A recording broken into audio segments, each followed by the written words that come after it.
back in cowboy times, there was a wagon train heading westward. And they were traveling for days. And they were lost and they were out of food. And they saw nobody for days until one day they came upon an old Jewish man under a tree. They stopped, and the leader of the wagon train came up and said, "Excuse me, sir, do you know where I can get some food to restock our supplies?" And the man said, "Yes, I do. But whatever you do, do not go up the hill and down the hill, because there is a bacon tree there." And the guy says, a bacon tree? "Yeah." "Okay." So he heads back to his people and says, "Well, there's a bacon tree up there, but then we can't go and see it." "Well, why not?" So they think he's just old and he's all senile. So they take the whole wagon train up the hill and down the hill. And they were attacked by hundreds of Indians. And they were all killed except for one, except for the leader. He comes crawling back near death and says, "What are you thinking, man?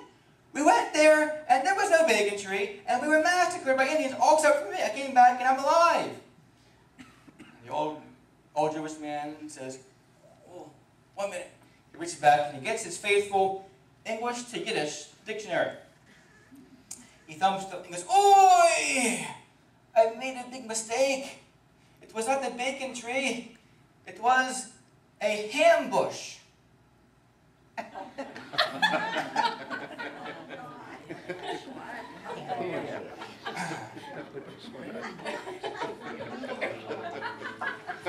See me afterwards. Explanation on that.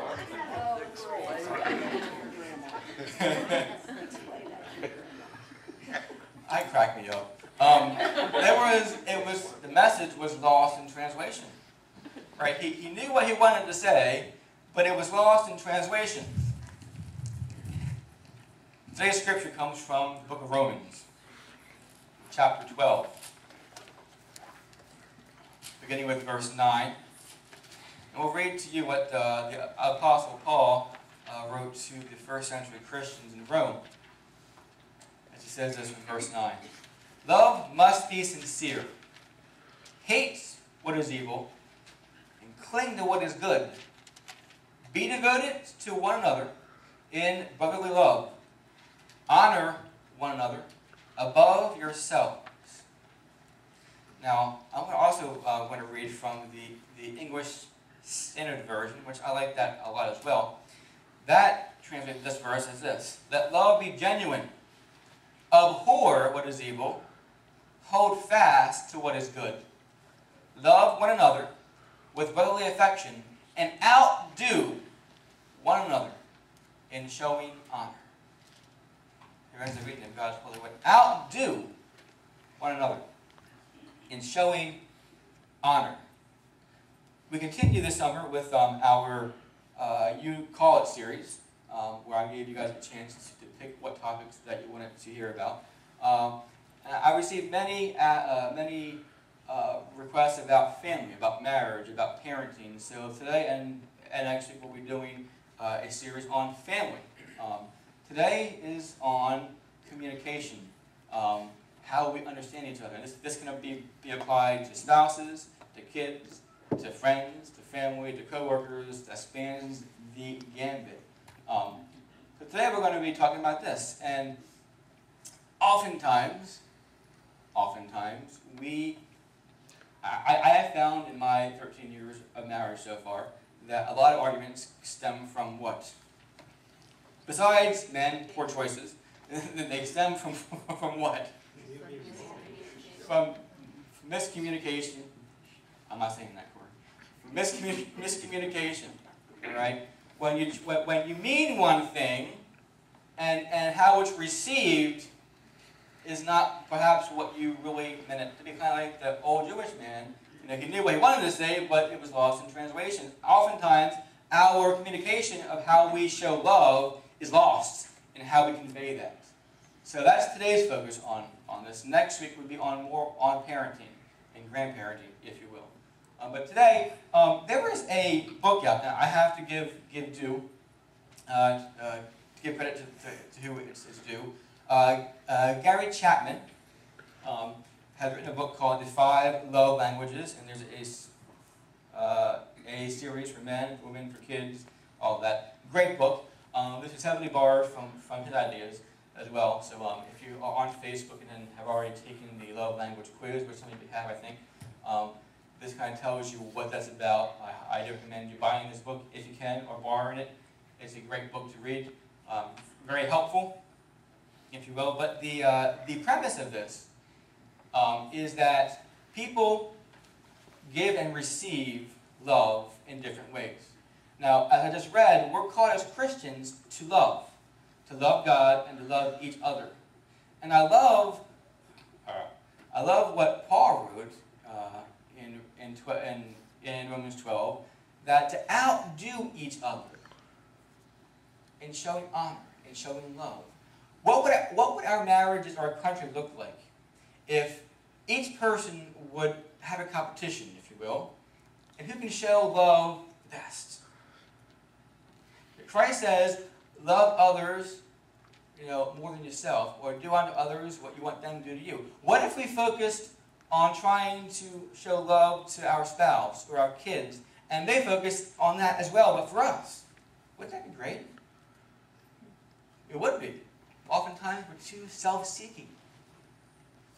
But we often, how can we outdo it? How can we outdo showing honor and love?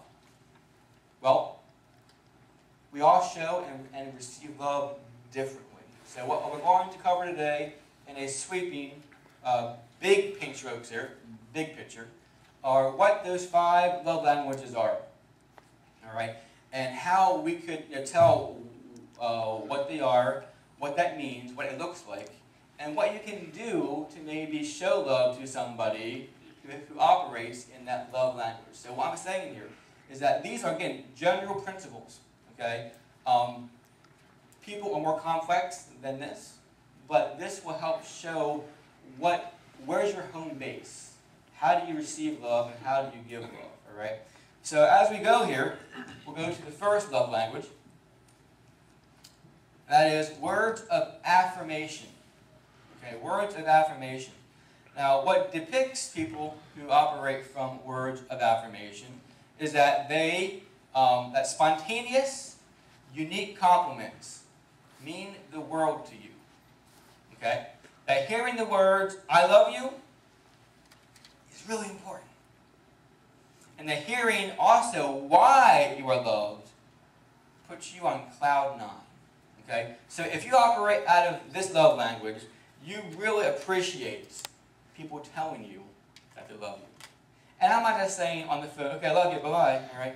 Not the common, rote thing that just come out of your mouth, but words that are unique, that are different, that show that you go out of your way to show that person that you love them.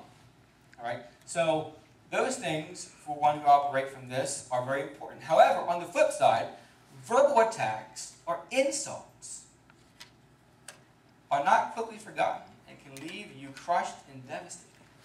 So whoever operates from this field, if you talk down to somebody, if you berate them, it rips them apart. All right? Just as much as a compliment can last all day and have you soaring, if you are ripped into, it's just the opposite. Okay? So how do you know if this is your love language? Besides taking that test, again, it's in the book, or if you want to go onto the church website or Facebook, you can have a link to that too. But in general terms, how do you know if this is your love language? Well, do you compliment others often? See, oftentimes we tend to give love in terms that we like to receive love. All right? So if you like to compliment others a lot about how they look or what they did, odds are that perhaps your love language is words of affirmation. Do you complain that he or she, whoever that is, does not tell you how he or she feels often? Or do you fish around in conversations for compliments? You may not come out and ask for somebody's opinion, but you kind of,